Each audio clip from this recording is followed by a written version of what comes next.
Salve, salve, galera, como é que estão? Muito bem-vindos ao nosso terceiro encontro.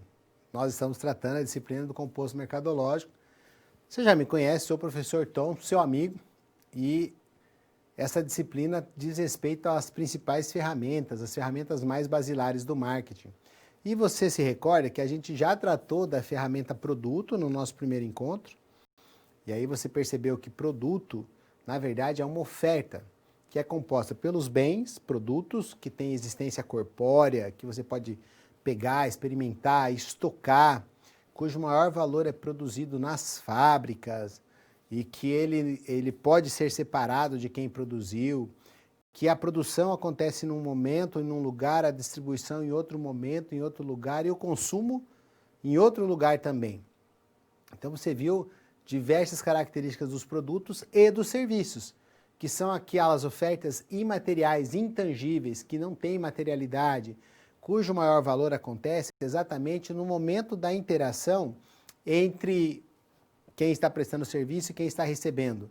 Não pode ser separada do provedor, ou seja, a capacidade de produzir o serviço permanece com quem é o profissional. Você não leva para casa, você leva o resultado daquela atividade. O maior valor produzido pelos serviços é no momento da interação, não é lá na fábrica. Você tem uma variabilidade muito grande nos serviços que você pode não encontrar nos produtos. Um produto você pode reproduzir milhões de vezes se tiver matéria-prima de forma idêntica.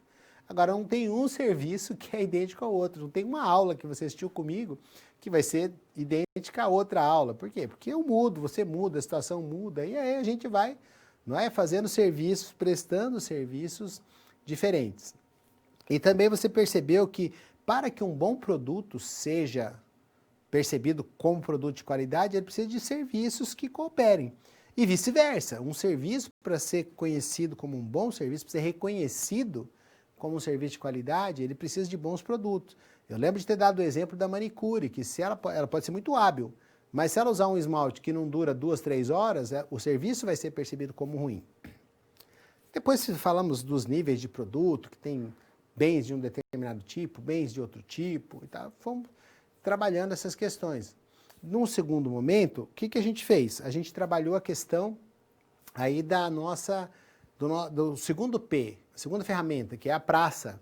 Mas, na verdade, é um sinônimo para canais de venda ou para distribuidores, que é aquele conjunto de parceiros que vão superar as lacunas de tempo, de espaço, de propriedade que existe entre quem fabrica e entre quem consome. E aí a gente percebeu que esse caminho pode ser um caminho curto ou um caminho longo, que ele pode ser mais concentrado, que ele pode escolher um número menor de locais para ser vendido, para ser disponibilizado, um outro número maior. Falamos do ponto de venda, que deve ser transformado num ponto de relacionamento. Falamos do trade marketing, falamos do merchandising. O trade marketing, o planejamento das ações do fabricante no ponto de venda, e o merchandising, a execução dessas ações. E hoje nós chegamos numa ferramenta, a terceira e penúltima, que é totalmente estratégica. E do mix marketing, dos 4 P's do composto mercadológico, é a única ferramenta que traz dinheiro para dentro da empresa. Nós vamos falar do gerenciamento dos preços, como é que ele deve ser construído, quais as estratégias que a gente pode utilizar, as abordagens e os motivos para a gente manter, aumentar ou reduzir os preços. Beleza? Pronto para acompanhar comigo daí essa história de precificação? Então vamos conhecer a competência da nossa unidade.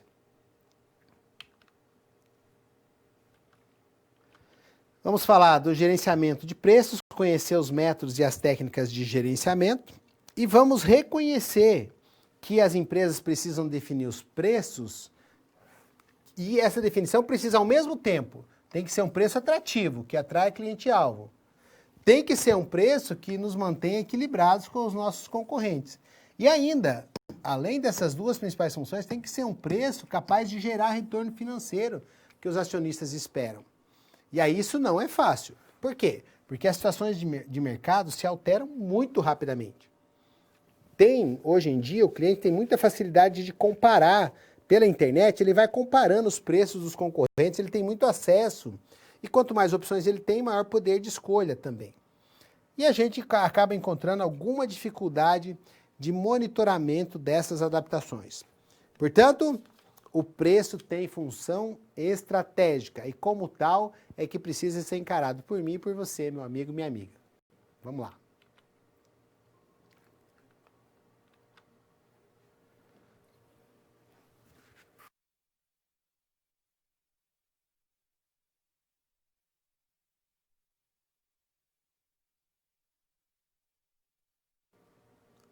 Sabendo que o preço é um elemento importante das estratégias, ele, se for bem elaborado, bem formado, com uma boa abordagem, ele vai trazer todos os resultados que a gente precisa. Vamos começar a refletir sobre essas estratégias de precificação. Acompanhe no seu material. A precificação é uma função estratégica de marketing, o que eu acabei de te dizer. Por quê? Porque ela agrega valor econômico por meio do lucro. Se ela for realizada de uma forma que também agregue valor para o cliente. A percepção de que os benefícios são compensados. Ora, gente, é isso mesmo. Por quê? Porque precisamos sempre trabalhar a questão do preço como uma estratégia de ganha-ganha, como um jogo de ganha-ganha. Você lembra que quando eu defini marketing com você, eu falei, ó, é o processo de descobrir o que é valor, o que é importante para o cliente. Agregar esse valor para a nossa oferta, produto, serviço e a combinação dos dois.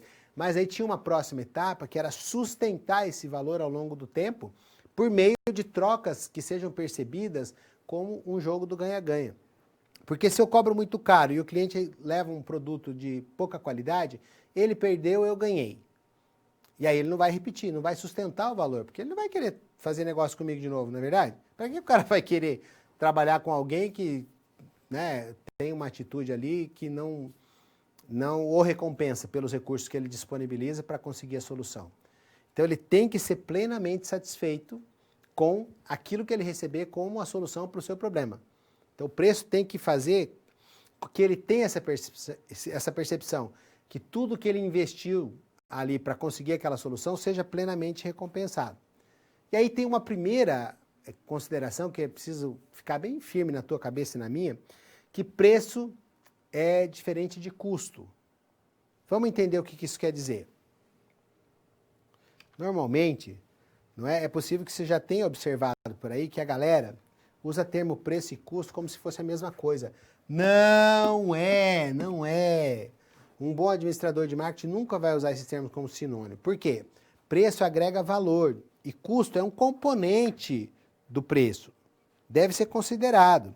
Então, qual que deve ser o critério aí para a escolha da minha estratégia? O que eu devo considerar para ter aí uma boa estratégia relacionada com a introdução de um novo produto com preço adequado? Bom, eu preciso considerar qual é o público-alvo que eu vou atender. É um público-alvo de maior renda, de maior instrução? Qual é a variável que eu utilizei para segmentar o mercado? Para escolher dentro daquele conjunto, aquele universo enorme de pessoas, qual que eu vou atender? Também tem que pensar que nível de demanda esse público pode apresentar. Quanto que eu acho que eles vão efetivamente comprar da minha empresa? E, par e par, eu preciso pensar na capacidade que a minha empresa tem de atender essa demanda. Porque vamos pensar uma situação que não é agradável para um empresário. Não é agradável para um empresário que ele faça uma promoção, por exemplo, ou que ele lance um produto que atraia muita gente e as pessoas fiquem frustradas por não conseguirem comprar aquela solução, aquele produto. Essa pessoa que não conseguiu ser atendida porque você não tinha capacidade para atender a demanda, ela vai falar mal da empresa, ela vai fazer post na internet, ela vai produzir um exército de outros clientes que serão contaminados por uma percepção negativa. Então eu tenho sempre que ter um preço que seja adequado a produzir uma demanda que eu tenha capacidade de entender. Por conta de termos falado da questão do custo ser muito confundido com preço, existe uma estratégia muito utilizada, porque ela é uma estratégia muito básica. É uma estratégia que não é, na verdade, ela é uma estratégia que não é estratégica. É um jeito de criar, de compor o preço que é tático. Ele é mais operacional e tático e não é uma coisa que contribui para o sucesso abrangente da empresa. Vamos ver então a estratégia Cost Plus. É o método mais tradicional. comumente aplica conceitos contábeis e financeiros, estima os custos e depois aplica uma margem de lucro sobre os custos diretos e indiretos. Então, cost plus significa custo mais. Esse custo vai incluir os impostos e o mais representa a margem que você vai ter de lucro. Essa margem é um conceito chamado de markup. Quantos por cento você põe acima dos custos para compor o seu preço? Então, os financistas vão selecionar essa margem desejada e vão estabelecer um preço, por exemplo, para lançar um produto no mercado. Qual que é o erro, né, dessa estratégia Cost Plus? É uma escolha que pode provocar erro no custo? Ele pode, por um lado, se você considerar somente os custos e uma margem em cima, você pode colocar uma margem que o mercado não queira pagar. Então, não, eu gastei X, eu tenho que pôr 2X. Só que o mercado não aceita pagar isso. É problema seu diminuir seus custos e ter uma margem menor para ganhar no volume, ao invés de ganhar em poucas unidades.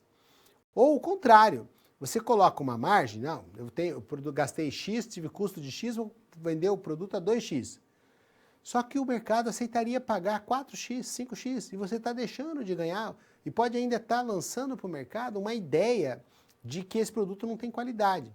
Então perceba que a estratégia Cost Plus é uma estratégia fácil de ser implementada, porém ela tem limitações importantes.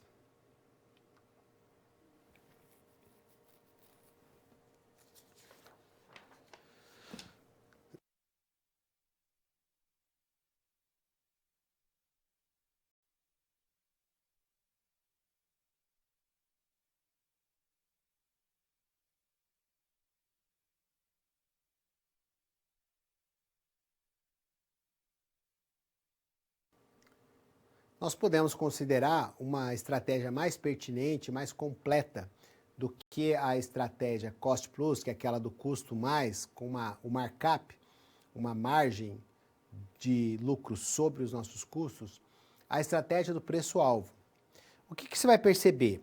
Uma estratégia melhor, que vai sendo apresentada aqui para você ao longo da nosso encontro, ela não exclui o que a estratégia menos elaborada tinha. Ela incorpora novos elementos. Então a gente parte de uma estratégia bem comum, que é a Cost Plus, e melhora estudando uma estratégia um pouco mais elaborada, como a estratégia do preço-alvo. A estratégia de um administrador, de um estrategista de marketing, ele vai eventualmente introduzir novos elementos a serem considerados no momento de estabelecer o preço de introdução de um produto novo ou de fazer os ajustes nos preços que já estão sendo praticados. Você percebe, então, que uma estratégia não elimina a outra, ela incorpora os elementos da outra ou incorpora a estratégia menos elaborada, novos elementos para que ela fique melhor, que ela considere mais coisa. E é por isso que agora eu quero te apresentar a nossa próxima estratégia a ser considerada. Então, sempre partindo do princípio que o preço é um elemento da estratégia da empresa, na estratégia de preço-alvo, eu vou levar em consideração, além dos custos, obviamente, vou dar foco nas características do meu público-alvo, a segmentação de mercado que eu utilizei e o nível de demanda que ele pode apresentar. Então também eu preciso, mais uma vez, considerar aqui se esse público com aquele preço vai comprar o tanto que eu consigo produzir, vai comprar um pouco mais do que eu consigo produzir, então eu tenho mais clientes do que produtos. Se for uma pequena quantidade, posso até entender que o mercado vai compreender e eu posso inclusive aumentar o preço. Por quê? Porque o valor percebido do meu produto é maior do que o valor que eu estou praticando. Agora, pode ser que eu coloque um valor que ele não atraia clientes para consumir esses produtos. E aí esses produtos vão ficar em estoque, vão representar uma capacidade ociosa da empresa. Então, a estratégia de preço-alvo tem que se dedicar plenamente a conhecer qual é o cliente que eu escolhi atender. E aí, por isso é que a gente reavalia e destaca a importância de fazer uma adequada segmentação de mercado. Se recorda o que é segmentação? Considerando que o mercado é aquele ambiente, físico ou não, físico ou virtual, onde as pessoas, os players, se encontram para estabelecer as condições de troca de recursos por produtos, serviços, por soluções para as angústias que os clientes têm, a gente vai entender que ele é muito abrangente, que ele é enorme. E para entendê-lo, eu preciso avaliar o ambiente interno da organização, o ambiente externo, o micro e o macroambiente, compor uma avaliação utilizando uma ferramenta adequada e perceber que eu tenho conhecer bastante aquele que eu segmentei. Então eu vou agrupando, segmentando, eu vou agrupando em grupos menores e esses grupos menores vão ser agrupados segundo alguma característica. A psicologia o estilo de vida, a demografia, o local, né, uma variável, um critério geográfico, ou mesmo um critério comportamental, que é aquele critério baseado em como a pessoa reage em determinadas ocasiões. Se ela é uma pessoa que consome com frequência, se ela é sensível às promoções, se ela é conversível, ou seja, se ela é uma pessoa que é muito fiel, ou se é uma pessoa que qualquer mudança pequena no preço de um concorrente leva esse cliente embora. Então, eu vou agrupar o meu mercado para estabelecer um preço baseado no quanto eu conheço do segmento que eu escolhi. Lógico que na estratégia de preço-alvo eu também considero os custos. Vamos avançar? Nessa estratégia de preço-alvo eu tenho algumas estratégias, algumas ações que eu vou precisar, acompanhe no material, algumas ações que eu vou precisar tomar. Primeira ação, tenho que ter uma boa capacidade de análise. O que eu tenho que analisar? Bom, se é preço-alvo, obviamente eu tenho que analisar meu público-alvo. Tenho que segmentar bem, utilizar boas variáveis de segmentação. Preciso avaliar também que tipo de produto eu estou oferecendo em termos de qualidade, em termos de embalagem, em termos de design, de rendimento, de sortimento, se eu tenho muitas linhas desse mesmo produto, e como eu estou posicionado, como é que eu estou sendo reconhecido. O meu produto, ele vai criar algum tipo de opinião no mercado. Pode ser um produto percebido como um produto de qualidade, de preço baixo, de preço alto, que renda mais, um produto que ofereça boas garantias, um produto que venha sempre associado a bons serviços de venda, bom atendimento, né? Isso é importante. Então eu tenho que analisar tudo isso e analisar a minha concorrência. O melhor método para nós analisarmos a concorrência é utilizarmos o que a gente chama de modelo das 5 forças do Michael Porter. O modelo das 5 forças de Porter avalia os seguintes critérios em relação à concorrência. Primeiro, vai avaliar o grau de rivalidade que existe entre os concorrentes. Porque no mercado eu posso ter concorrentes agressivos, posso ter concorrentes complacentes, concorrentes lerdes, concorrentes que reagem rápido. Posso ter um mercado muito competitivo ou, inclusive, pode ser até cooperativo. Então, primeiro eu vou entender o grau de rivalidade entre os meus concorrentes. Preciso conhecer bem o poder de barganha dos meus fornecedores. Então, o poder de barganha dos meus fornecedores diz respeito às facilidades ou dificuldades que eu tenho para negociar as matérias-primas necessárias para a produção da minha solução. Isso aqui pode aumentar segundo diversos fatores, o conhecimento que esse fornecedor tem do mercado, se ele é único, se ele é exclusivo, se tem muita gente, se o custo para deixar esse fornecedor ir para outro é pequeno. Então, tudo isso tem que ser analisado. E outro, né? Vamos pensar no produto substituto. Aqui eu gosto de dar o exemplo de um mercado que eu estudei bem, que é o mercado do couro, né? Da produção de artefatos de couro. Então, as bolsas de couro no Brasil, elas podiam cobrar preços que eram até mais altos do que os atuais, até que chegou um produto substituto, que é a bolsa de couro sintético vinda da China, com pouca durabilidade, mas com uma aparência idêntica ou até melhor do que as bolsas de couro natural. E aí esse mercado sofreu um impacto fortíssimo, muita empresa sucumbiu. Então tem a ameaça do produto substitutivo, mas tem outra ameaça que está aí no gráfico também, pode observar, que é a ameaça do novo concorrente. Entra um novo concorrente no mercado. Eu estava sozinho numa região, num bairro, agora entrou um concorrente. E ainda preciso considerar o poder de barganha dos meus clientes. Por quê? Um cliente que tem uma marca forte, que compra em grande quantidade, que conhece bem o mercado, vai exigir mais descontos. Portanto, afetará o preço praticado. Então, primeira habilidade para estratégia de preço-alvo é analisar concorrência, segmento, o meu alvo e analisar o meu posicionamento de produto. A segunda, eu preciso compreender. Compreender o quê? Qual é o valor que o cliente dá para aquela solução que eu estou oferecendo? Não do meu ponto de vista. Eu posso achar que a minha solução é maravilhosa, vale uma fortuna. Não vai ser comercializada se o cliente não pensar do mesmo jeito. Portanto, eu posso ter que fazer uma pesquisa de mercado, perguntar, fazer um grupo focal, um grupo de discussão, aplicar questionário, ligar, fazer entrevista, fazer uma enquete pela internet para saber quanto que o cliente aceitaria, acha que é um preço razoável para o produto do meu segmento. Devo compreender a demanda existente e fazer previsões.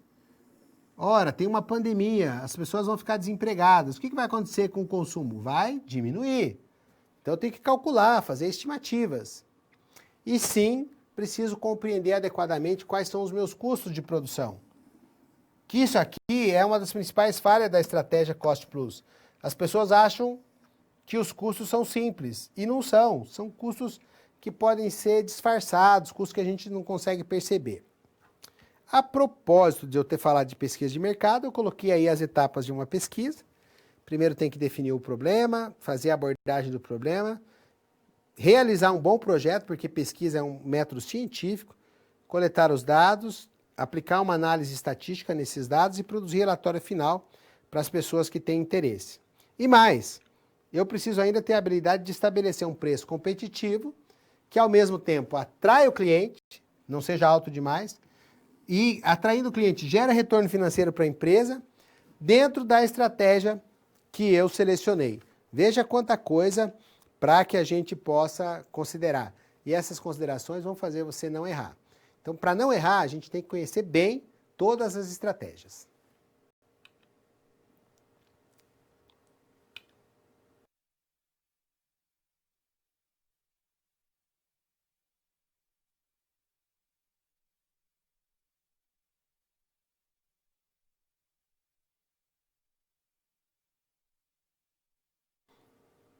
Para estabelecer um bom preço, eu de fato preciso considerar todos os componentes que vão entrar na formação desse preço. E a mais simples, embora não seja a mais indicada, mas que precisa ser considerada, é aquela que leva em consideração os custos. Então, na abordagem dos custos, ela não deve ser utilizada sozinha na formação como componente do preço, mas não pode deixar de ser considerada, entendeu? Ela não é suficiente para ter uma boa estratégia, mas toda boa estratégia considera o custo como um componente na sua formação. Portanto, vamos nos deter um pouquinho mais nessa abordagem. É o método mais comum utilizado para estabelecer preços, né? Ele vem da contabilidade e a empresa vai normalmente colocar um retorno sobre esses custos. O problema é que ele precisa ser averiguado de forma correta. Você já sabe que a isso nós chamamos de markup. Margem de contribuição, margem desejada. E essa abordagem em custos vai sempre representar uma orientação voltada para um determinado lucro. Mas qual é o problema?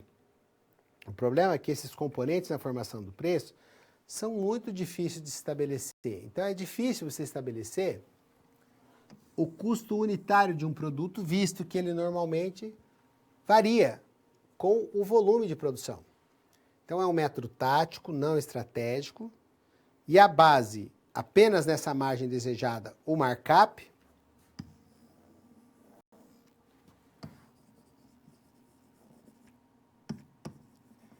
a priori, ou seja, em primeira mão, perde a oportunidade de trazer para a empresa uma parte do valor real percebido pelo cliente com relação ao produto. Ou seja, a gente às vezes estabelece 20%, 40%, 50%, porém o cliente pagaria muito mais. Eu me recordo de ter tratado isso, mas é bom que se destaque. Uma taxa de retorno nem sempre pode ser efetiva na composição do preço. Por quê? Porque se você estabelecer a taxa de retorno baseada apenas em uma porcentagem sobre o que você teve de custo, além da dificuldade de considerar todos os tipos de custo, essa margem pode parecer bastante, mas ainda assim é menos do que você conseguiria se conhecesse quanto que o cliente realmente pagaria. Você acha que o cliente vai pagar 2x e ele pagaria 5x. Você está deixando, está perdendo quase o dobro do que você poderia ganhar de margem. Ou o contrário. Não, eu não vou vender nenhum produto se eu não ganhar pelo menos 50%. Aí você põe 50% de markup e vende 2, 3 produtos. Quando se você tivesse 20% e vendesse 1.000 produtos, você ia ganhar muito mais. Então, às vezes, uma taxa menor é compensada e superada em resultado pelo volume maior de vendas, pela escala de vendas que essa taxa menor poderia representar. E isso tudo é muito difícil de se considerar na abordagem do componente do preço, baseado exclusivamente no custo. Você vai perceber que a gente vai estar sempre tratando desse assunto para te libertar deste erro que é bastante comum. E prosseguindo aí, vamos ver quais são esses tipos de custo então. Vamos lá. Os custos fixos são todos aqueles que independem da quantidade de produto vendido. Ele existe de qualquer forma, não tem como correr dele. O aluguel, não tem como correr. O salário do funcionário que está lá na produção é um custo fixo. Se ele estiver trabalhando e produzindo bastante, você vai ter esse custo. Se ele estiver parado lá sem ter matéria-prima, sem ter demanda, você vai ter que pagar também. Então, o custo fixo, ele não depende da quantidade vendida. Você tem e pronto. E isso é problema. Existem os custos variáveis. Esses já estão ligados diretamente à quantidade produzida ou comercializada. Exemplo, matéria-prima. Você vai gastar mais matéria-prima se você produzir mais. Se você não produzir, você não gasta nada de matéria-prima. Frete. Frete só vai ter se você vender. Se você não vender, não é uma despesa. Os impostos sobre faturamento. Sem venda, não tem faturamento. Quanto maior o faturamento, maior os impostos que você vai pagar. E, inclusive, as comissões para os vendedores. Funciona do mesmo jeito, não é isso? Você vai pagar a comissão para o vendedor, aí somente se ele vender. Se ele não vender, você não paga. O que é melhor que a empresa tenha? Nós temos que trabalhar sempre, inclusive como forma de proteger a empresa das dificuldades do mercado, procurar trabalhar sempre com custos variáveis, preferir os custos variáveis aos custos fixos. Custo fixo, ele te empurra para baixo. E o custo variável? Ele só acontece se você efetivamente tiver resultado. Então, o custo variável sempre tem a contrapartida. O custo fixo não necessariamente. Agora, às vezes as pessoas esquecem de considerar um outro tipo de custo, que são os custos indiretos. Veja só. São aqueles que a empresa tem e que não estão diretamente ligados aí à produção ou à comercialização específica daquele produto. São custos que não estão ligados diretamente à produção. Então, também são conhecidos como despesas. Quer ver o que é uma despesa? O salário da equipe administrativa, o prolabore dos proprietários. Ele não é fixo, mas ele também não é variável porque ele não depende da produção. Energia, água, inclusive o aluguel que não está relacionado à produção. O material de escritório. O que é o material de escritório? Ele não é custo fixo, né? Então, ele é um custo indireto que a empresa tem. E, por conta disso, ele é um custo que precisa entrar para compor aí os seus preços. Lembre-se, então, a gente tem restrições para utilizar a abordagem única de preços, de custos compondo os preços. Nós devemos procurar sempre elaborar baseado na percepção de valor do nosso cliente.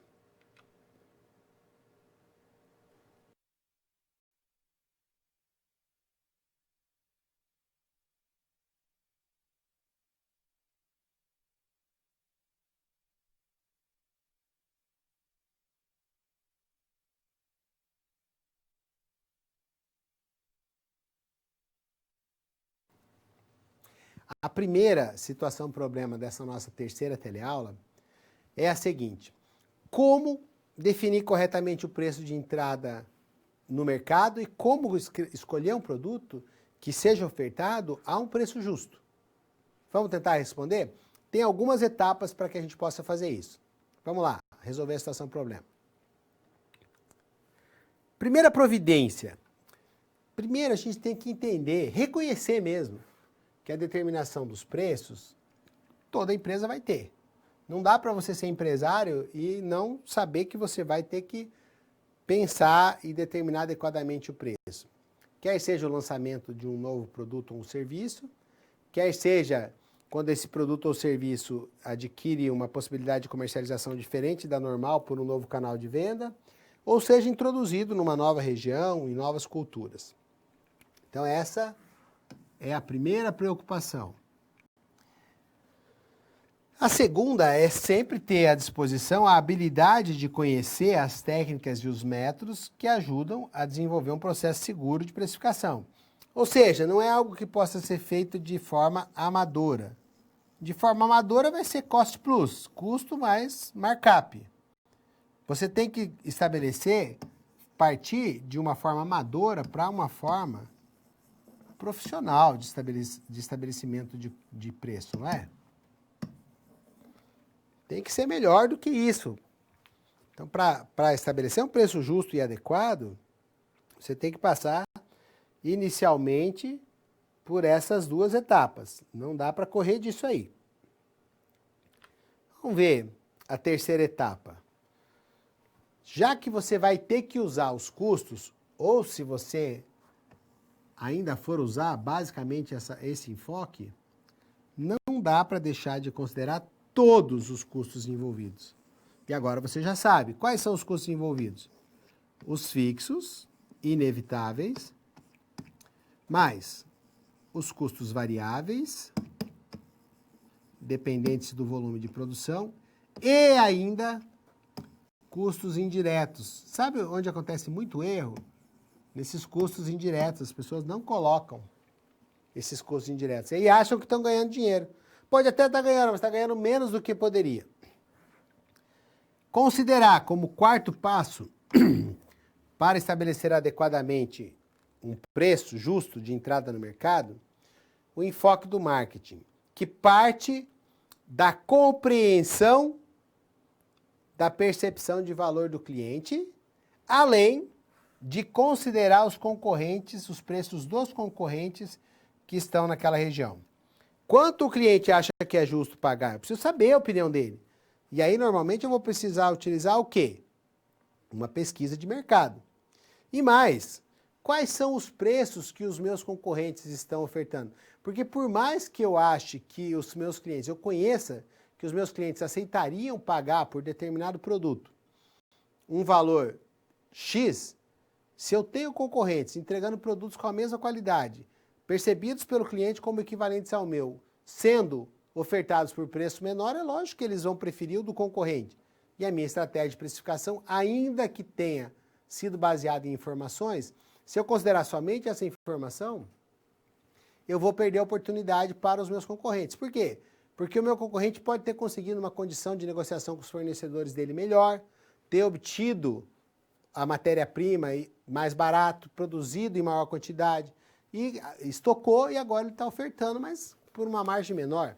Então, embora o meu cliente pagasse 2x, se ele encontra por 1,5x no concorrente, um produto similar, ele vai para lá. Não é isso? Não é isso que a gente faz?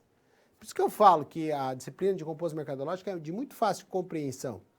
Por quê? Porque nós estamos habituados com o dia a dia a praticar essas ferramentas.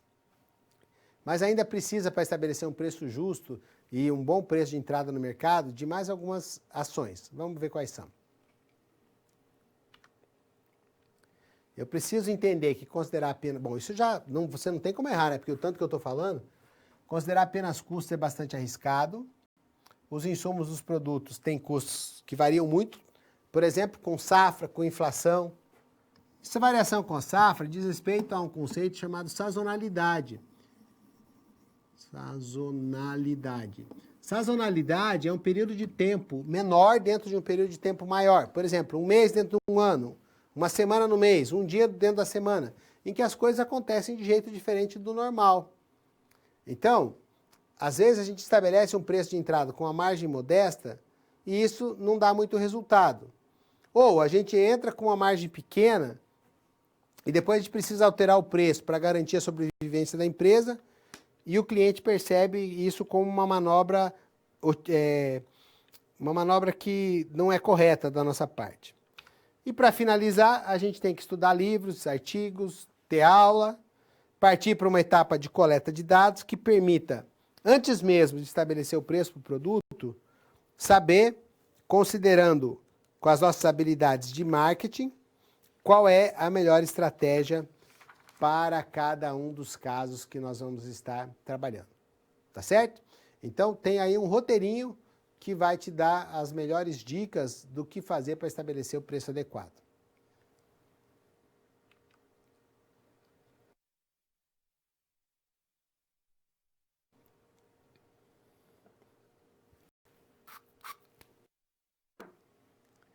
Eu selecionei para você um vídeo que trata de um tema que é muito recorrente na modernidade, que afeta as nossas vidas e que mostra como existe preço para tudo. É surpreendente a gente entender que hoje em dia se precifica o quanto cada um polui. Entenda como. Mercado de carbono. O que é e um exemplo brasileiro. As atividades humanas emitem diferentes gases de efeito estufa, conhecidos como GEE. Entre eles, o dióxido de carbono.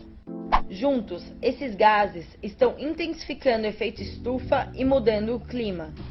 Eventos extremos, como as tempestades, estão ficando mais frequentes, e outros padrões do clima, como a quantidade e os períodos de chuvas em algumas regiões, também estão mudando. Como consequência, por exemplo, a água para consumo humano está se tornando mais escassa, e a terra usada para o plantio e pecuária está ficando seca em algumas regiões. Um dos modos de se reduzir as emissões é deixar evidente que elas têm um custo, e que este custo pese no bolso de quem emite. Para isso, é usada a tonelada de carbono como medida de referência, já que é o principal gás de efeito estufa. Isso se chama precificação de carbono. Ela é uma medida financeira que representa os impactos que as emissões de GEE causam para a sociedade. Um dos instrumentos para fazer a precificação é o mercado de carbono.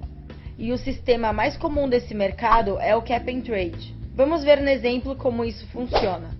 Em geral, os mercados de carbono são estabelecidos para uma região, um país ou um estado, para apoiar o cumprimento de uma meta de redução de emissões. Para as empresas participantes, é estabelecido um limite de quanto podem emitir para que a meta seja alcançada. Esse limite é o CAP. O CAP é convertido em permissões de emissão. As permissões são distribuídas às empresas de acordo com o esforço de redução que cada uma fez no passado. Se uma empresa emitir menos que as permissões que recebeu, ela ficará com permissões excedentes. Se uma empresa emite mais GEE do que as permissões que possui cobririam, ela terá de analisar se é mais vantajoso reduzir emissões, com mudanças tecnológicas ou em processos produtivos, por exemplo, ou se ficará mais barato comprar permissões de outras empresas. A empresa com permissões excedentes pode vendê-las para as empresas que precisam comprar. Quando as permissões de emissão são negociadas e resulta no comércio, acontece o trade. Os sistemas mais conhecidos de comércio Cap and Trade são o Esquema Europeu de Mercado de Carbono, o Programa de Cap and Trade da Califórnia e os 7 programas pilotos da China. Além destes, existem outros 17 sistemas em operação no mundo, nenhum deles na América Latina. Mas isso está mudando. O Sistema de Comércio de Emissões da plataforma Empresas pelo Clima, a EPC, uma simulação que foi desenvolvida pelo GVSES, O slide, o link para te levar, aí no seu slide tem um link para te levar a assistir essa reportagem por completo. O que ela traz de contribuição para o nosso assunto, os preços? É que existe forma e estratégia de precificar praticamente tudo. Tudo tem preço. Você vê que a percepção de valor que a sociedade tem a respeito do problema da poluição, criou um mercado que precifica a tonelada de emissão de gás de efeito estufa, tonelada de carbono. É ou não é sensacional a gente perceber que dá para precificar praticamente tudo? Então essa é a contribuição desse vídeo para a gente.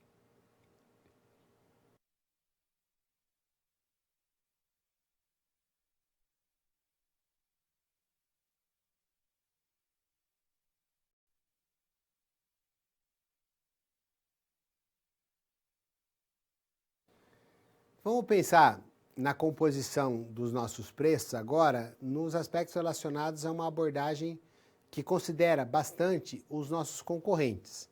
Abordagem baseada na concorrência. A gente já conhece que existe uma abordagem baseada nos custos. Tem limitações, mas precisa ser considerada.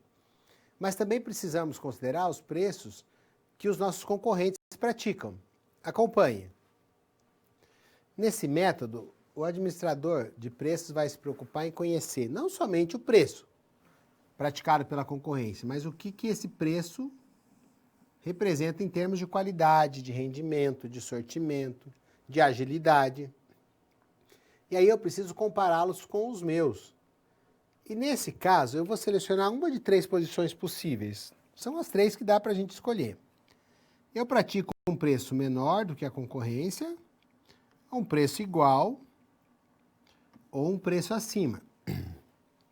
É importante considerar que se eu for praticar um preço acima do meu concorrente, eu vou ter que me certificar de que o meu cliente vai perceber qual é o meu diferencial que justifique estar trabalhando com preço maior do que os meus concorrentes. Percebe?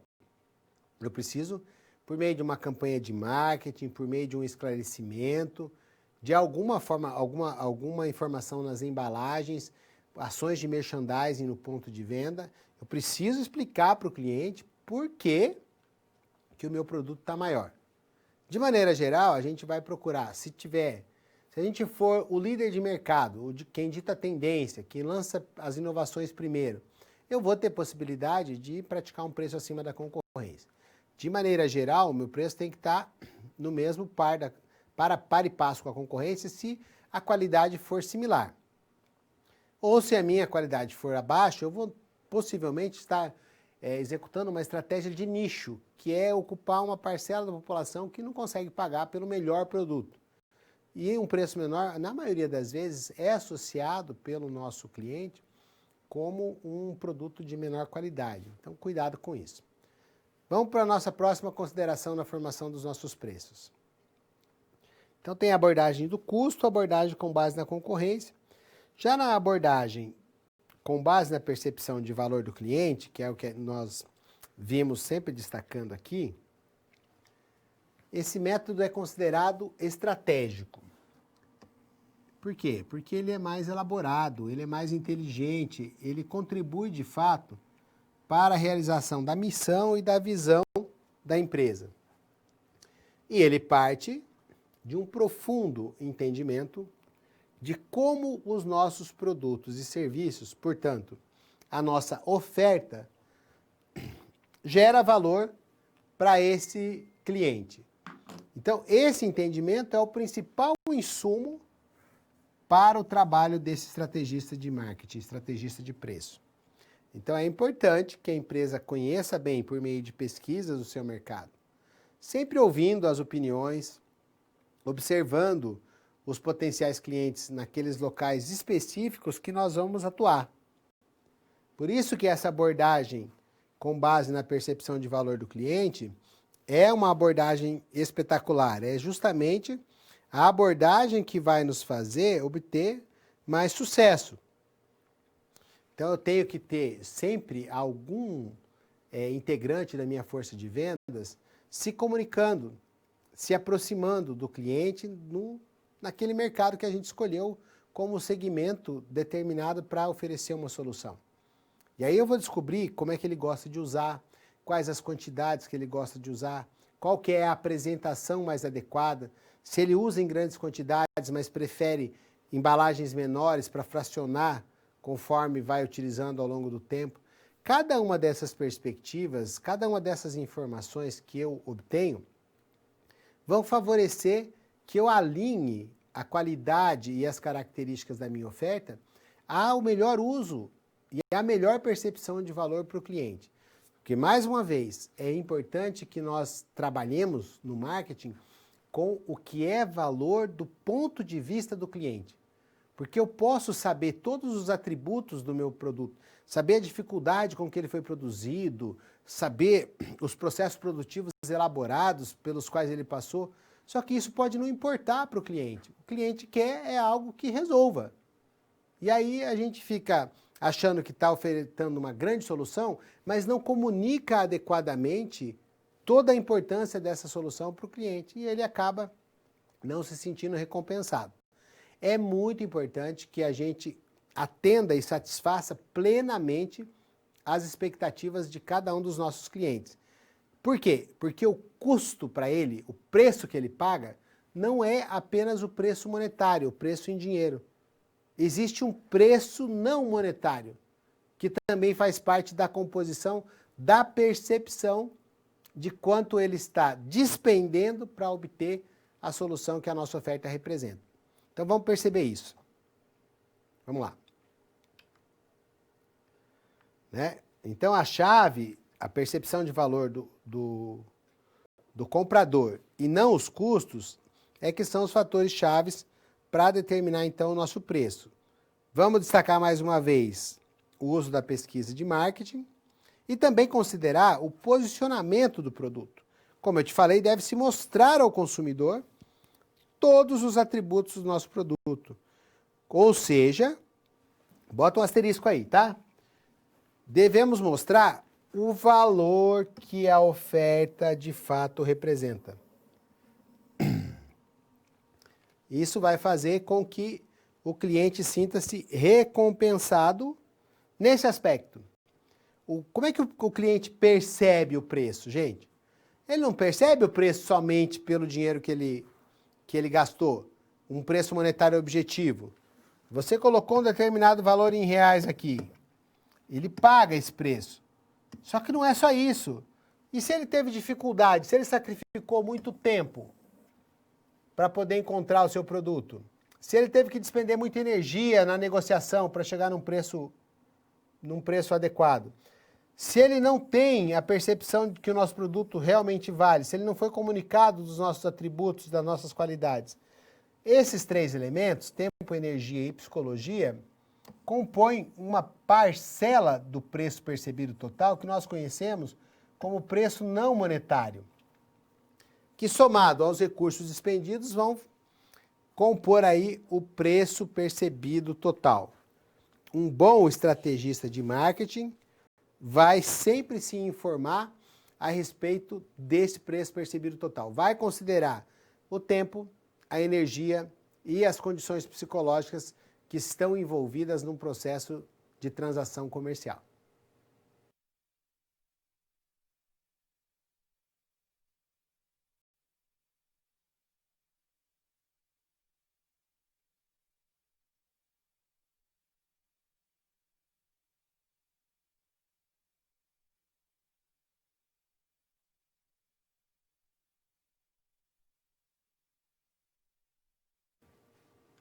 Nosso tema agora são as formas de escolhermos adequadamente as modulações do preço que nós praticamos. Portanto, como adequar os preços?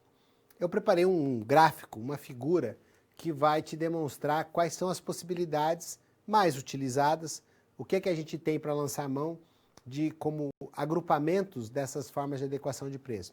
Perceba só. As mais comuns que a gente tem são essas aí. Preço geográfico, preço por desconto e concessão.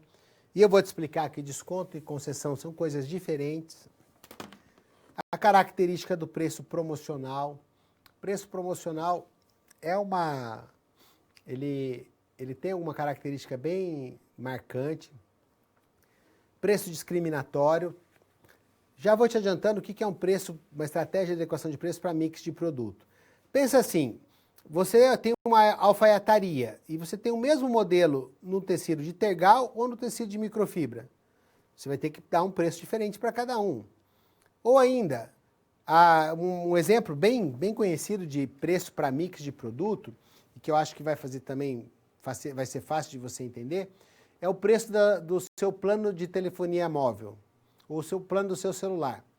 Você percebe que você ali na composição do preço, você vai ter o pagamento do produto mensagens, o pagamento do roaming, que é a utilização fora da base, vai ter o pagamento da internet, do quantos gigas de internet você tem, o pagamento da possibilidade de você realizar ligações urbanas e interurbanas. Então, existe um mix de produto que está composto para que você possa estabelecer aquele preço. Então, é o preço para mix de produto. E ainda aí, nesse mesmo esquema que eu preparei, veja só, a última figura ali diz respeito ao preço de pacote de produto. Quando existe um pacote de opcionais vendidos juntos. Nessa estratégia, a soma individual daqueles produtos daria um preço maior do que quando você compra todos ao mesmo tempo. Né? Se você compra um pacote, por exemplo, de acessórios para o carro, você vai pagar menos do que se você comprar cada um dos componentes do pacote separados. Acho que isso também é bem do nosso dia a dia, é fácil de entender. Vamos tratar de forma mais aprofundada algumas dessas estratégias de adequação de preço, começando pelo preço geográfico. Vamos falar do preço geográfico, vamos lá. Então, é aquele que pode apresentar diferentes magnitudes, dependendo da localização em que ele é comercializado. E aí pode ser relativo a diferentes bairros da mesma cidade, um preço praticado no centro, outro na periferia, ou ainda um preço diferente para um bairro nobre, ou preços diferentes para estados, regiões e até mesmo países diferentes. Também não é difícil de você trazer isso para a experiência do dia a dia. Pensa no supermercado de shopping. Como os custos para a empresa são maiores, normalmente no shopping os custos dos mesmos produtos da mesma rede são maiores. Ou um supermercado que está localizado num bairro nobre. Às vezes, por conta até do perfil, do segmento que ele se propõe a explorar, do que ele investiu na decoração da loja, em instalações mais sofisticadas, precisa se refletir no preço que é praticado ali. Ou ainda, vamos pensar assim, se você vende localmente, você pode ter o produto disponível na gôndola. Mas vamos pensar que você vende para uma região mais distante. Você não vai ter que incorporar o custo do frete? Então o preço para uma região muito distante provavelmente não vai ser o mesmo de um preço praticado próximo aonde o produto é produzido, é ofertado próximo da empresa. Percebeu? Então esse é o preço geográfico. Vamos avançar aqui nas nossas considerações. Vamos para a próxima. Preço com descontos e concessões. Desconto pode acontecer por vários motivos. A pessoa pagou à vista, não pede descontinho? A pessoa compra uma porção de unidades, vai querer um preço melhor. Existem aqueles descontos que dizem respeito à sazonalidade, aquele período de tempo menor, dentro de um período de tempo maior em que as coisas acontecem de forma diferente. Passagem de avião e diária de hotel é mais barato na baixa temporada. Tenta viajar na época das férias para você ver, está tudo mais caro. Já concessões dizem respeito a algum tipo de proposta diferente que é feita para o cliente. Então, se o cliente entrega um produto usado para comprar um produto novo, você vai praticar um preço melhor para ele. Tem uma grande campanha de marketing chamada Troca Móveis Brasília, por exemplo, que está relacionada com esse tipo de estratégia, preço com desconto. A gente está muito familiarizado com o preço promocional. Qual é a característica principal do preço promocional, meu aluno e minha aluna? Ele é temporário. Então, promocional temporário. Não é um compromisso. Não é uma política permanente de preço da empresa. E aí a gente tem preço isca, cupom, garantia, serviços agregados, montagens, descontos psicológicos. E eu queria destacar aqui o preço isca. Um exemplo de preço isca, vamos supor aqui que você ouve falar que uma propaganda que o macarrão está muito barato. Você fala, poxa, mas está muito mais barato do que nos outros mercados. Só que somente o macarrão está barato. Mas você chega lá na gôndola, O queijo parmesão está mais caro, o molho de tomate está mais caro, o azeite de oliva está mais caro, os temperos que você pode usar estão mais caros. Percebe? Então, o preço mais baixo de um componente de um tipo de oferta maior, mais abrangente, que tem produtos complementares, vai atrair, vai criar uma atração geradora, que é por conta do macarrão, mas nos outros produtos que você vai precisar utilizar, os preços estão iguais ou até maiores. É isso que a gente chama de preço isca. E prosseguindo, além do preço promocional, a gente tem os preços discriminatórios. O que é um preço discriminatório? Você já foi para uma boate em que o preço para o homem é um e o preço para a mulher é outro? Isso é um preço discriminatório. Ou ainda, você vai para um show e aí a pista é um preço, o camarote é outro. Ah, você que é baladeiro está acostumado, né? Camarote Brahma não é barato. Ou ainda, se você está mais próximo do palco ou mais distante, os preços vão variando.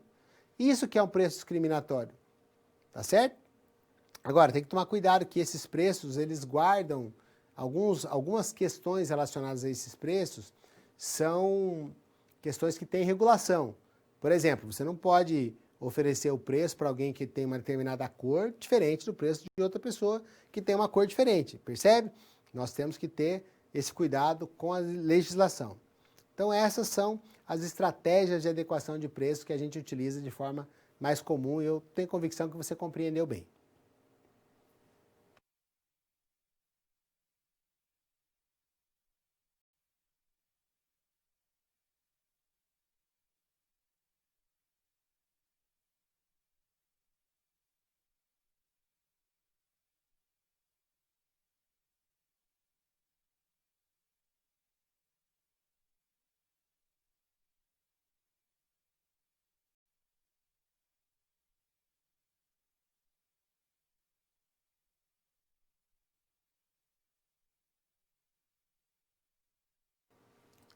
Como é que nós modulamos o nosso preço? Como é que nós reagimos às estratégias de mudança de preços? Vamos nos debruçar agora sobre esse assunto. Veja só. Há 3 possibilidades de iniciativas e respostas a mudanças de preço que possam acontecer no mercado. Veja só. Eu posso decidir manter o meu preço atual. Eu posso ter situações em que eu deva, e seja necessário, imperativo, reduzir o preço que eu estou praticando atualmente.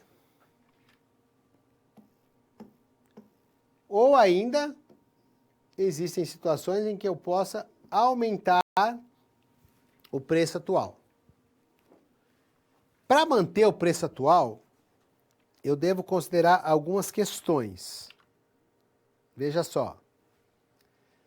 Eu preciso ter respostas para essas questões caso eu queira mudar. Se eu não tiver resposta para essas questões, eu devo manter. Vamos pensar assim. As movimentações de mercado parecem sinalizar que é preciso mudar o preço. Mas eu sei como é que os meus concorrentes e os meus consumidores vão reagir? Sei ou não sei? Se eu sei, eu posso mudar o preço. Se eu não sei, eu mantenho o meu preço igual. Outra coisa, será que o meu concorrente vai entrar numa guerra de preços?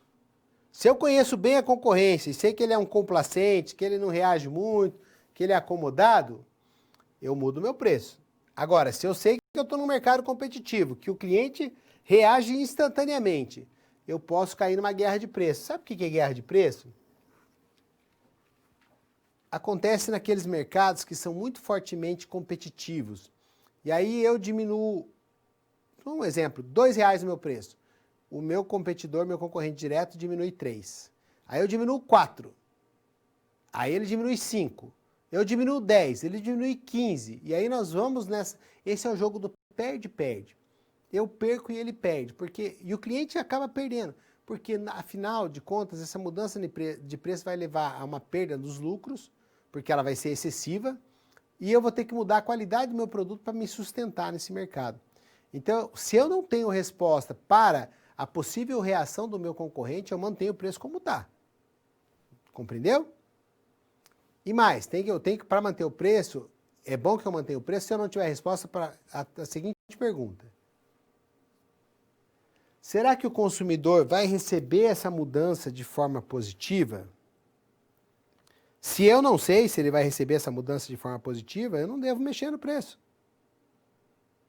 Outra pergunta. Será que o meu cliente vai desconfiar que a mudança no preço vai indicar uma queda na qualidade? Então, se eu me fizer todas essas perguntas e não tiver a resposta, vamos lá. Se não souber a resposta, está escrito aqui embaixo, é só para destacar. É melhor manter o preço. Porém, existem algumas situações em que há, de fato, a necessidade de uma redução de preço ou a possibilidade de aumento de preço. Vamos pensar assim, a minha empresa está ociosa, não está vendendo. Os meus custos fixos estão lá, mantidos. Eu tenho funcionário para pagar, eu tenho aluguel para pagar, eu tenho conta de água, de luz, de internet. E eu não estou produzindo por quê? Porque eu não estou vendendo. Provavelmente eu tenho um problema de erro na estratégia de precificação adequada. Isso pode ser um dos problemas.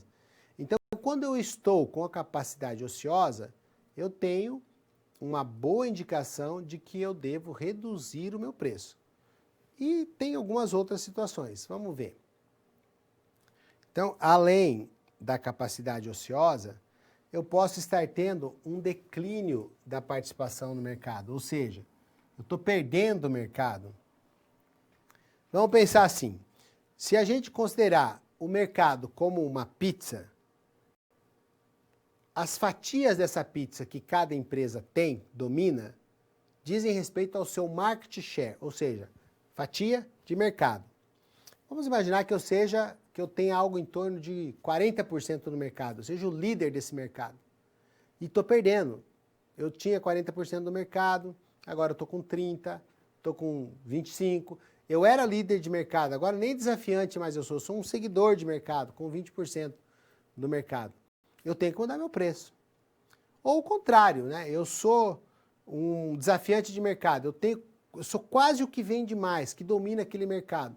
E eu quero passar a dominar. O que eu faço? Eu compito quase que em igualdade de condições com a liderança do mercado. Eu boto um preço melhor, meu produto é semelhante, vão migrar clientes da empresa dele para a minha. Não é isso? Aí então eu vou ter um outro motivo para eu reduzir o preço. A estratégia para dominar o mercado. Não somente declínio da minha participação, mas também estratégia para dominar esse mercado. E mais, aí no mesmo slide. Até mesmo pode estar acontecendo uma recessão econômica. Vamos pensar agora, no momento que a gente está vivendo, de pandemia. O que aconteceu com o emprego? Acabou.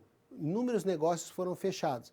Você acha que uma pessoa que perdeu o emprego, que não está conseguindo trabalhar, um empresário que fechou as portas, ele vai continuar gastando o mesmo tanto que ele gastava anteriormente? Ele, obviamente, uma parcela maior da população vai procurar preços mais acessíveis. E eu posso me adequar a esse momento de recessão econômica, reduzindo o meu preço. Mas até o presente momento, você me percebeu falando dos motivos para reduzir. Vamos ver quais seriam os motivos para aumentar. Veja só. Então, os meus custos sobem muito, a matéria-prima subiu. O que eu posso fazer, gente? Eu tenho que, subir o meu preço também. Ou tem mais gente querendo comprar do que eu sou capaz de atender. Opa, vou subir o preço, porque mesmo que eu perca alguns, vai ter gente em número suficiente para pagar aquilo que eu estou cobrando. Ou eu posso aumentar o preço, não mudando o valor na etiqueta, mudando a quantidade que eu entrego. Não é uma sacanagem o que fizeram os rolos de papel higiênico? Gente, antigamente, os rolos de papel higiênico tinham 40 metros. O preço permanece similar, mas só que a quantidade entregue diminuiu. O valor por metro aumentou, não é isso?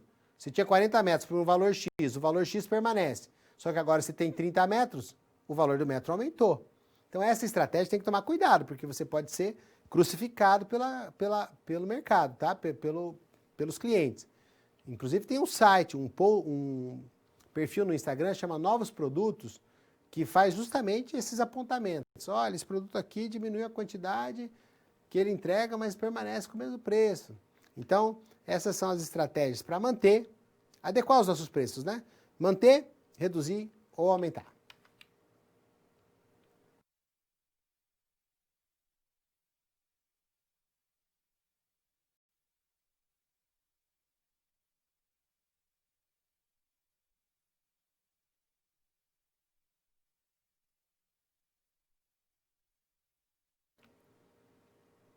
Vamos para a nossa segunda situação problema, que é exatamente a seguinte. Entender os determinantes da sensibilidade a preços do cliente. E aí, já para te ajudar, o que eu vou fazer? Eu vou colocar algumas questões que costumam cair nas provas, como é que cai nos exames, nos concursos, para você já ir se familiarizando. E aí você não vai ter problema nas suas avaliações. Então, quais são os determinantes a sensibilidade de preço dos clientes? O que faz com que eles percebam, aceitem pagar mais ou se recusem a pagar mais por alguma coisa? Veja só. Então, um determinante é a disponibilidade percebida de substituto. Ora, se não tem outro com as mesmas qualidades, ele vai pagar o preço daquilo que ele precisa. Agora, se tiver um outro, ele vai falar, opa, tenho algo mais barato aqui. Ele precisa perceber que ele está comprando algo único. Ele tem que ter uma percepção de diferenciação. Se ele percebe que somente aquele produto tem o que ele precisa, é um produto diferenciado, diferente dos demais, muito mais qualidade. Um celular que tem uma câmera absurda, que faz chover quando está seco, né? Metaforicamente falando. Ele percebe a diferenciação e aceita pagar mais. E ainda, dificuldade de comparação de produtos. Ele não tem parâmetro, então ele não sabe se aquilo está barato, ele não sabe se aquilo está caro e, portanto, ele aceita pagar. Ele percebe que o preço, ele se reflete numa qualidade maior. Tem muita gente que, por exemplo, paga mais em determinados lugares porque a qualidade do atendimento naquele local é melhor. Ou ainda, a pessoa tem uma renda muito alta e esse tipo de produto não pesa. Então o produto pode ser até mais caro, mas no conjunto geral do que aquela pessoa pode pagar, não vai causar muito problema. Custos de mudança. Vamos pensar o seguinte, existe um produto novo que serve para a minha indústria. Só que para eu comprar aquele produto novo mais barato, eu tenho que mudar o maquinário. Pô, aí não compensa. Porque o quanto eu vou gastar para fazer a transformação necessária para adequar para o produto novo, vai superar o benefício do preço mais baixo. Então a minha percepção, a minha sensibilidade ao preço não é muito alterada. E prosseguindo, os custos da mudança também tem que considerar os custos de tempo e transação e ainda a justiça percebida daquele preço. Tudo isso é muito importante e determina a sensibilização do cliente, né? Então, se o produto for exclusivo, se ele tem menos consciência de substitutos, não consegue comparar, se a despesa daquele produto é pequena em relação à renda total, considerar o benefício final do produto. Ah, outra coisa, eventualmente o produto pode ser até mais caro, mas é um produto que pode ser usado por mais de uma pessoa. Então aí quem está comprando fala, não, estou comprando um produto, é mais caro que os outros, só que os outros têm que ser usados por um único, a utilidade dele tem que ser feita por uma única pessoa. Ele só serve para um. Com esse mais caro, eu vou conseguir atender 2, 3, 4 pessoas. Então a acessibilidade também diminui. E vamos partir então agora para a resolução de uma questão sobre preços que você costuma encontrar por aí. Inclusive, essa que eu coloquei é uma questão que caiu no ENAD, no Exame Nacional de Desempenho de Estudantes, que todos nós já tivemos que participar ou vamos participar algum dia. Então acompanhe. Olha o texto base dessa questão. O composto preço integrante do mix marketing tem como característica sua natureza variável e uma relação direta com o nível de vendas na margem de contribuição propiciada pelo produto. E, principalmente, na posição estratégica que ocupa no mercado. Com base nessas características, as empresas apresentam e buscam atender objetivos quanto à formulação e fixação de preço, que são. Veja que o enunciado não está ajudando muito, né? Mas o que é a pergunta dessa? Isso aqui é uma introdução. Agora, o que ele quer saber?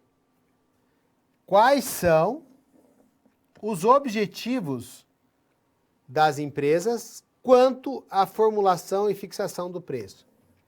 Quais são os objetivos? Qual que é o principal objetivo em relação à formulação de preço? Vamos pensar juntos aqui sobre o que a gente já trabalhou?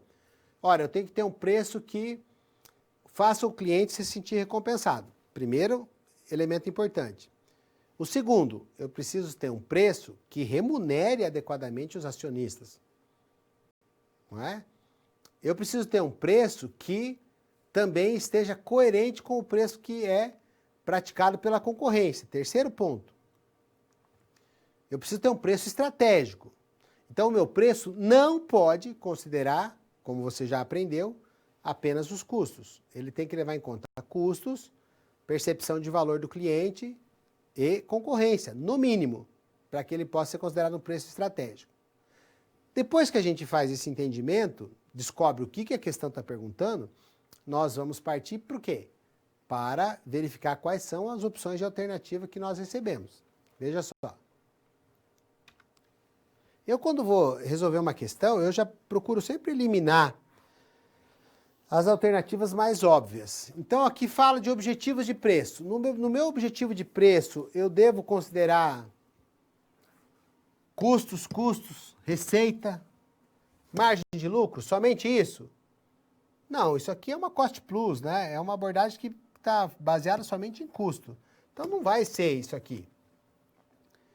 Preço premium, preço de penetração no mercado, preço de desatação, skimming, são estratégias de preço, mas estão contemplando tudo que eu tenho de objetivo? Não, aqui não está falando nada da concorrência, não está falando nada de valor, e por similaridade eu vou tirando essa, ó, aqui, custo.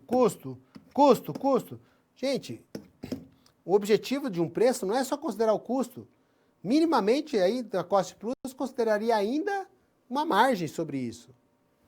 Aqui, de novo, custeio, custo. É fácil entender que os objetivos de preço, a lucratividade, o retorno para a empresa, o volume de vendas, a concorrência, o posicionamento em termos do que nós representamos de valor para o nosso cliente. Daí que, sem sombra de dúvidas, a nossa resposta correta seria a letra A.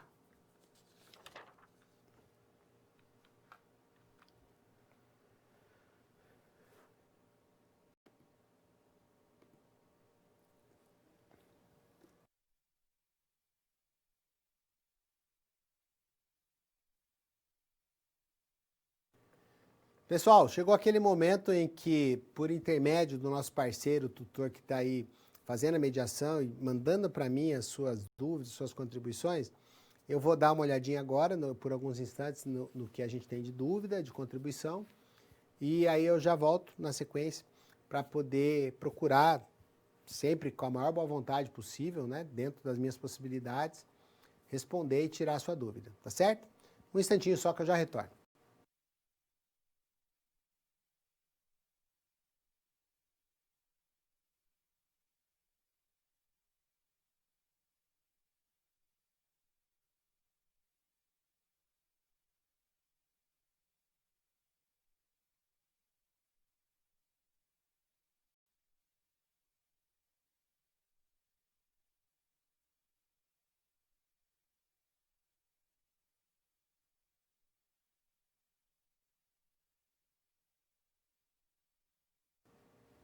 Queria mandar um salve aí para o Anderson, lá de Eunápolis. Obrigado pela participação. Você tocou num ponto legal aqui, que é a questão dos preços dos postos de combustíveis, não é? É um setor, Anderson, em que o poder de barganha dos fornecedores é muito alto. E quando existe poder, quando eu falei que a análise de preço estratégico precisava considerar, né, lá a concorrência é acirrada nos postos de combustíveis, mas eles são muito organizados. como eles são um gênero que as pessoas não podem deixar de utilizar, eles utilizam uma estratégia de preços muito próximos. E então isso é a cartelização, que inclusive enseja medidas policiais, que quando a polícia realiza efetivamente seu trabalho, ela multa, fecha posto, porque eles não podem, não deveriam poder combinar os preços, né? E a gente costuma, como é um gênero de primeira necessidade, aceitar essa imposição. E não há muita variação de preço para a gente quando o preço muda na refinaria, porque o preço da refinaria não é o único componente na precificação. Ele não é, o preço do combustível lá na refinaria não é o único componente que compõe o preço final. Depende muito dos impostos da região, depende muito do valor do frete. Você percebe, então, que não é somente quanto o produto custa na refinaria para o posto, tem que saber que tipo de bandeira. A verdade é que existe, lógico, má vontade desse setor ser muito organizado e de combinar muito preço. Inclusive, a gente já teve notícia de reportagem de posto que fugiu do esquema dos caras e teve problemas sérios aí, problemas de abordagens violentas para poder fazer essas pessoas desistirem de praticarem preços diferentes. Então, isso é o que eu posso te adiantar. Primeiro, que o preço do combustível somente na refinaria não é tão tão relevante na composição final do preço. Ou é relevante, mas existem outros componentes relevantes que interferem no preço, como impostos e tributos regionais e locais e ainda a questão do frete do transporte. Parece que teve mais uma contribuição. Vamos voltar aqui. Voltamos para a tela. Então, aqui, lá da Bahia, de Ceabra, o Rafael, que está sempre perguntando, o posto de Ceabra está sempre participando, como definir o preço adequado para o setor de serviços? Utilizando, Rafael, os mesmos critérios. No serviço você tem custo, particularmente o custo da sua hora, do seu tempo, do quanto você necessitou de investimento para estar preparado para prestar algum tipo de serviço. Você vai ter produtos que vão ajudar nesse serviço. Então, você tem que considerar o preço desses produtos. Mas, particularmente, o preço de percepção de valor do cliente. Deixa eu te dar um exemplo que eu conheço bem, que estudei bastante isso. O preço de aplicação de Botox para suavizar as rugas. Um frasco de Botox, que é a toxina produzida pela Allergan, que é o laboratório que criou a toxina, esse frasco ele custa algo em torno de R$ 1.386 se for comprado um só. E normalmente os profissionais conseguem fazer 2 pacientes com um frasco, eles cobram o mesmo valor, um valor R$ 1.300 para pagar o frasco e o outro R$ 1.300 o segundo paciente paga o serviço dos dois. É mais ou menos isso. E acontece que no mercado muita gente começou a introduzir esse mesmo serviço por R$ 800. Como é que se conseguiu fazer isso, não é? Então é porque essas pessoas conseguiram comprar o produto em grande quantidade e aí conseguiram um desconto maior no fornecimento. E repassaram, ao contrário do que fazem os postos de gasolina, repassaram esse desconto aí favorecendo os clientes. O que essas pessoas tiveram que fazer, os que estavam cobrando mais caro? Dar um jeito de também conseguir produtos a custos menores para igualar o preço. Então, no serviço, a gente tem que ter muito em conta a percepção. Tem que considerar tudo. Considerar os custos que a gente tem, considerar o que a concorrência está praticando e a percepção de valor do cliente. Não tem muita escapatória. Tá bom? Então, obrigado pela participação de vocês, quero agradecer muito. E agora a gente vai passar para o momento final da nossa teleaula, que é aquele momento em que a gente vai fazer uma síntese. Vamos lá.